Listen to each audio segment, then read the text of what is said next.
what vote I cast, because sometimes it does come down to one vote, and it really matters because it only takes a core group of principled, conservative constitutionalists to change the complexion of our House. But here are the areas. I hear people talk a lot about health care. I hear them talk about the lack of jobs, and going into the future, the pretty poor job prospects, as many people read it, for the next generation. I hear them talking about the waste and fiscal irresponsibility in Washington. And then national security is always a big issue. I'm not hearing a lot of that right now, but I'm going to throw it into the mix because I think the most important decision a member of Congress ever makes is whether or not you send our men and women into harm's way. Something I take real seriously. In terms of concrete legislation, we need a balanced budget amendment. Members of Congress.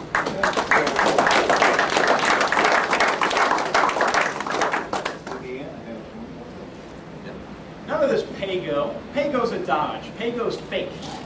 Pay-go is something that Barron Hill, it's a talking point to act like he's fiscally responsible, but it exempts so much of our federal spending. Pay-go, for those who aren't familiar with the term, is just a budgeting rule that says if you increase spending in one place, you're going to have to pay for it in tax increases in another place. But he never supports reducing spending.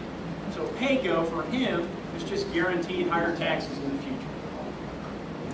So I actually believe we should cut back programs. And if you ask me what programs, I direct you to a number of websites that have just itemized ineffective government programs. That seems to be a pretty good listing of programs we might consider for reduction in funding, or perhaps even they're not needed anymore. The Heritage Foundation has done a great job of itemizing these dozens or maybe hundreds of programs here. It's been a while since I looked at it. Citizens Against Government Waste is an organization that just points out some of these out-of-control earmarks. I know we don't need billion-dollar water-free urinal initiatives and mariachi music grants and national peanut festivals. So I'll sign on to that legislation as well that reforms our earmarking process. We need transparent budgeting, and that's something I'll push for. In other words, too much of our legislation is emergency legislation, but they're predictable emergencies. In other words, we have men and women on the ground in Afghanistan and Iraq, but we pass these successive emergency spending bills that weren't budgeted for.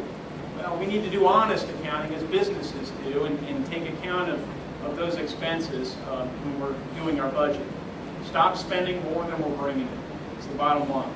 Because if we don't stop spending more than we're bringing in, our country, like an individual, our country will become a credit risk. And our international bankers, mostly foreign governments, are going to stop lending us money to sustain our operations and our government programs. And when they stop doing that, we either have to cut back to the bone or increase taxes or inflate the value of the dollar.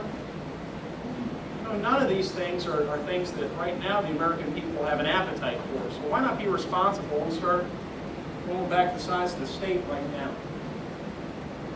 I gave you some concrete things there, sir. Health care, I'd support common sense health care reform as well. So let me throw that in. That's a big one. Allowing people to purchase health insurance across state lines. We need to acknowledge, if someone practicing in the law telling you this, that there is such a phenomenon as defensive medicine driven by, ambulance chasing sort of lawsuits. So we need tort reform.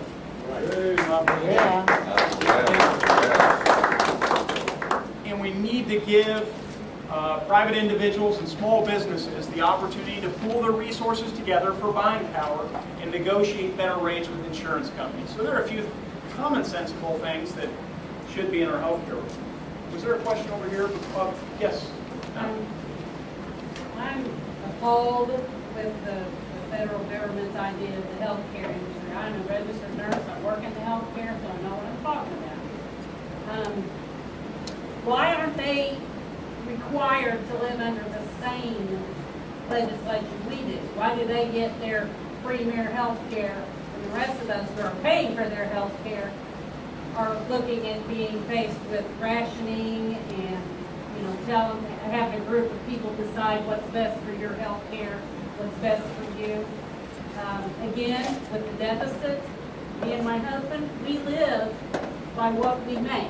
We don't live by what we would like to live. And I am sick and tired of the federal government acting like we've got riches in a coffer somewhere that we can afford to spend all this money that my children and my grandchildren have to pay back.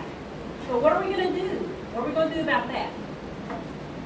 Well, we need to vote people out who vote and put forward policies that indicate that they shouldn't live under the same laws that the rest of us live under. We have to live within our means. I mean, that's a big theme of what this campaign and I think this election cycle are all about. You brought up your family finances. I think right now about every family and business in America is setting priorities. My wife laughed when she saw that fiscal responsibility piece because there's a quote in there that Baron Hill lifted from a lot of my speeches. Every family and business in America is setting priorities during these difficult times. Government ought to set priorities too. Well, I started talking about that about a year and a half ago, and he videotaped me. Most of my presentations are videotaped by Baron Hill trackers, and evidently, I mean, I'm guessing that's where the language came